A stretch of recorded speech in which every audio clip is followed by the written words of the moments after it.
let people tell us about actually doing some of that. Yes, so I guess I am much more of a nuts and bolts kind of guy, but I'm going to be talking about alternations. And I am both a conlanger and a theoretical linguist and a teacher of linguistics. And so I'm interested how all these different things interact, and I think you'll get a bit of each here. But certainly in my life I've been interested in theoretical linguistics because it has helped me considerably to reverse engineer a conlang.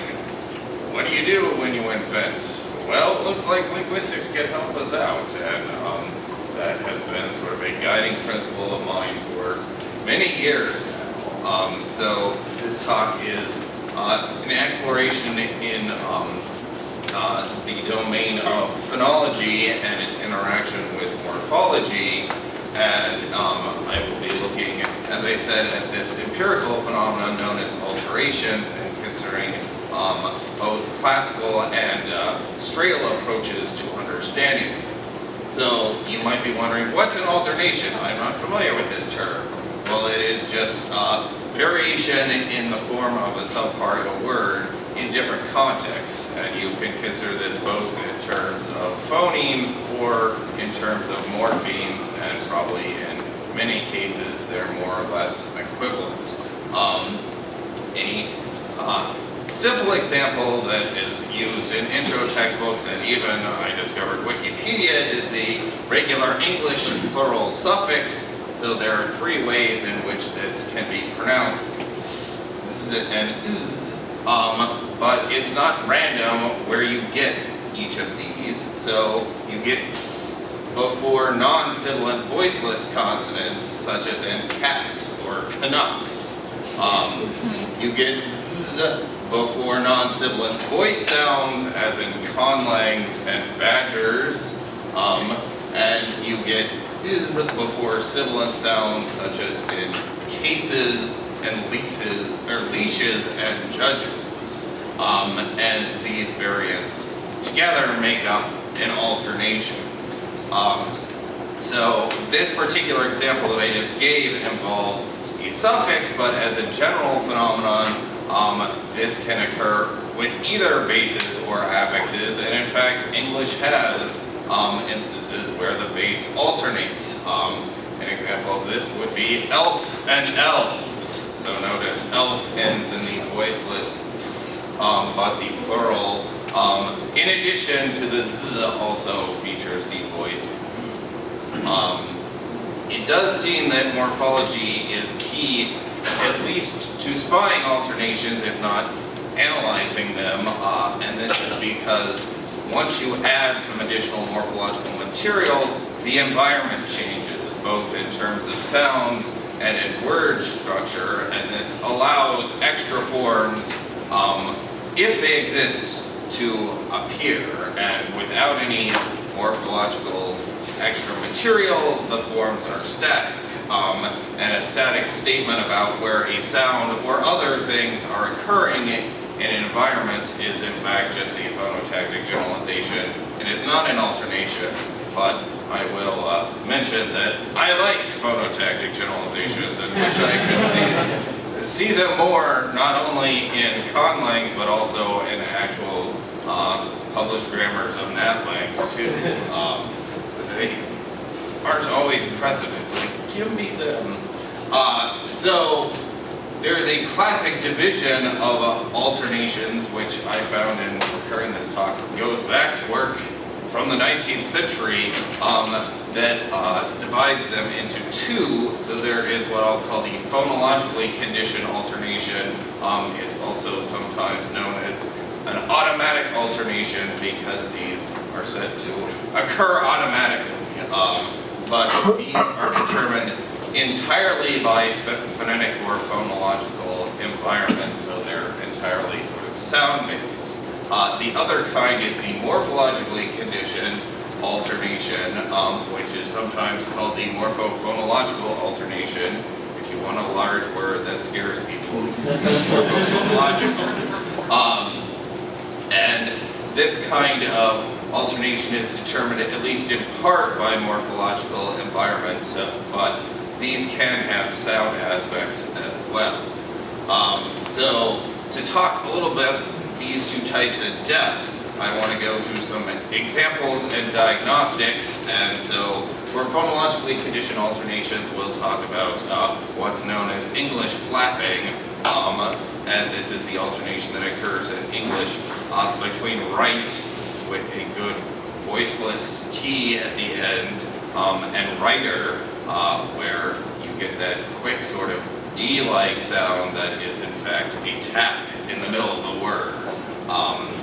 So phonologically conditioned alternations are supposed to be very general and occur everywhere where they can. In fact, at least some can occur across words. And lo and behold, if you have an appropriate environment in English, what could be a T could also be a tap, even across words, though this does seem to be restricted to certain kind of registers. So notice you can say write a novel, like I did, and notice it's not a T, it's not a glottalized T, it's not a glottal stop. It's in fact a tap. Another diagnostic for the phonologically conditioned alternation is that the sound sequences that the alternation creates are found in morphologically simplex words. So writer, in fact, has this pattern of stressed vowel tap syllabic R, and in fact, so do a bunch of simplex words. One of them would be litter, like cat litter, for instance. And this also strongly suggests that the T to tap alternation is not restricted to any particular morphological environments in English, which is also characteristic of the phonologically conditioned alternation. Last diagnostic that I'll mention here, if the sounds involved in the alternation are non-contrastive, then surely you have a phonologically conditioned alternation. And in fact, in English, T and tap are non-contrastive, so that means you can't find two distinct words in English that differ just in whether they have a T or a tap. The morphologically conditioned alternations, again, I'll go through some diagnostics, and I'll go through an example from English, what has often been called velar softening. This occurs between the words electric, notice ending in the K, versus electricity, where there's no K to be found anywhere near the end of the word, and instead you get an S. So morphologically conditioned alternations are limited in application. They only occur with certain affixes for certain bases, and thus they only occur in some morphologically complex words.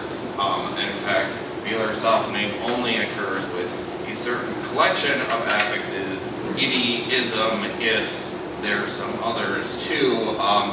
What's kind of striking is it doesn't occur with the phonetically similar ish. So notice we say it weak, weakish, we don't say it weak, weakish, which is goofy as all get out. One of the other interesting things that you find with velar softening and other morphologically conditioned alternations is, in fact, bases ending in the same sound can show differing behavior with respect to the alternation. So you have anarchy and anarchist, assuming that there is some base in there, you have it ending in a K in anarchy, and it still ends in a K in anarchist. But in physics and physicists, physics, there is a K in there, but in physicists, there's no K to be found. So physics physicists shows the alternation, but anarchy, anarchist does not. Sort of an instance of anarchy itself. Morphologically conditioned alternations can involve phonologically distant sounds, and you'll note that K and S do not share precisely the same place or manner features, though there may be closer than maybe two random sounds that you can imagine that are very different. And then morphologically conditioned alternations have interesting sound sequence behavior, so the sound sequence patterns are opaque, which is actually a technical term in some parts of the theoretical world, but this means that the sequence without the alternation would still be allowed. And so you'll note with electricity, if we just sort of stuck itty onto electric, we'd get a sequence vowel K, I. And in fact, this is a possible sequence in English. You get it in words like akin and bucket. And so it looks like, well, these sound change, or this sort of change in sound is not occurring to make sort of the sound sequences that English likes is sort of egregious in this regard. So talking a little bit about how you might create such things, it's definitely much easier to create a phonologically conditioned alternation. So all you need to do is find some attested or extremely likely conditioned sound change, that's one that occurs in a particular environment, and apply it to all possible would-be forms in the language. So, taking an example, a tested condition change is where s turns into sh before some high front vowel sound like E, and if you wanted to have that as an alternation, you would apply that sound change, so you would no longer have S before the E sound, but you'd have S in other places, and so you would get this change between S and sh. And if you wanted a fairly simple system, you wouldn't have an S-esh contrast. For even more complicated fun, you could actually have these as separate phonemes, and then all sorts of crazy stuff could be going. But creating realistic morphologically conditional alternations is in fact a bit trickier and uses stuff that I need to talk about in the second portion of the talk. So this division between phonologically conditioned and morphologically conditioned alternations is sort of tried and true, but there are some folks that think that a little bit more is going on. And these folks are usually practitioners of what I will call the Stradal family of frameworks, which includes a couple of constraint-based frameworks, what's known as Stradal optimality theory, and what's known as co-phonologies. These owe a certain amount to their rule-based forebear, what's known as lexical phonology and morphology. So minimally on any, at least proposed Stradal approach, you recognize three strata as they're called, but they're just domains where you can make generalizations about phonology and morphology. And the domains include the stem, which is sort of a minimal collection of form that could get more, or in some instances might have to get more. The word, a minimal form that is inflectionally complete and usually can serve as a free form, and then the phrase, which is essentially potentially more than one word. And so with these three strata, you can actually have alternations at three levels rather than just two that the classical approach gives you. And these strata are intimately tied with morphology, and in fact, this has been kind of a guiding principle that the phonology and morphology interact quite closely. So the different strata can interact because there is this sort of Russian doll type architecture to it. Things that our phrases are made up of at least one word, and at least most words are made up of a single stem, so you have all these things sort of coming together. And this opens up possibilities where you could have a condition holding at an interior stratum that is then maintained at other strata. You could also have a condition that holds at an exterior stratum that overrides sort of interior conditions. And precisely how that is formalized has been done, but I don't have time to go into it. Instead, I want to talk a little bit about an example from my own thought line, because why not? So scare has the collective prefix 10, and you get an example of words up here that have this. So on the left, you have bases. The blue is in orthography, and the things in square brackets are wonderful IPA. On the right, you have derived forms, all the various bases that have the 10 prefix attached to this. If you examine the examples closely, you find that a base initial stop voices when the collective prefix is attached, and this, in fact, is an alternation.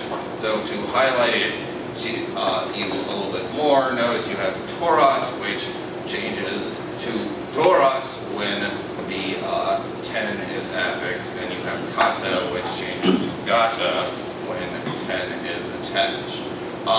That by itself is sort of okay, but things get a little more interesting with a different area of the morphology.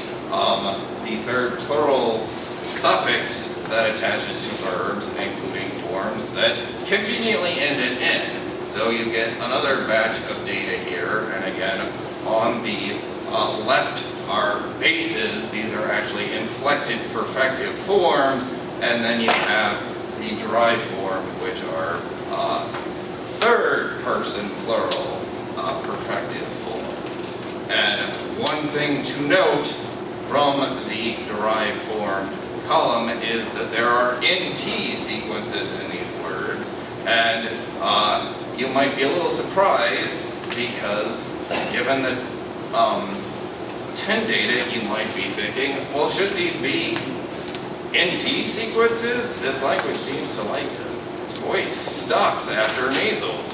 What is going on here? Well, this maybe is chaos, but it is actually supposed to be an instance where a stratal account can give or shed some light on things. So supposing that the 10 affix is part of the stem, so the combination of 10 plus a base is a sim, then all we need to say is that nasal stop clusters must have a stop that agrees in voicing with the nasal, and you would get ND sequences. If you further assume that T is part of the word, but not the stem, so you have a stem that T attaches to, then you can further say that the word's stratum, in fact, everything must be kept as is, and this means that sort of the ND that we inherited from the stem stays the same, and the NT that is occurring here also stays the same. And so there is some rhyme and reason to things. A historical note that I want to make sure to include is, in fact, historical evidence suggests that sound changes in general tend to narrow their domain over time. So what applies in phrases often morphs into something that just occurred within words, which sometimes morphs into things that just occur on stems. And so this actually suggests a method for creating some morphophonological or morphologically conditional alternations, which is to have a particular sound change affect an interior stratum, but make it sort of inapplicable at the next one or ones out, which is in fact a way you can understand of how the scare example works too. So, To wrap up, I hope that you have a slightly clearer understanding of what alternations are and how a conlanger might devise alternations for a realistic conlanging. It's worth noting that the Stradal framework may or may not be a good model of how language works. This is more what the theoretical linguists worry about, and of course there's plenty of scholarly controversy that this is good, no, it's terrible. But I'd offer to you that the utility to the conlangers actually elsewhere is it's just a tool for creating somewhat exceptional behavior, which we know that ordinary NatLangs seem to do lots of puzzling things, but it is sort of a principled way to do it.